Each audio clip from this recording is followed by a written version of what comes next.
Hey all, my name is Paul Borosky and I am the author of Tesla 2021 Financial Report. For this video, I want to give you a 60-second review of Tesla's current ratio for the last 5 years. All right, so for Tesla, 2017, their current ratio was a 0.86.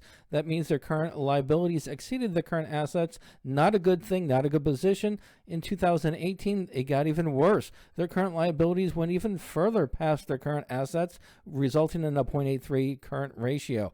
In 2019, things started to get a little bit more sunny for Tesla.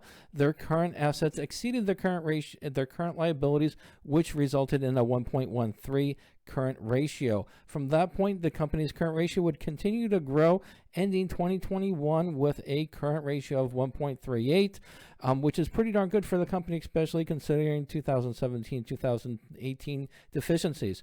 All right, so hopefully the video was helpful. If you like the report, pick one up. Thank you.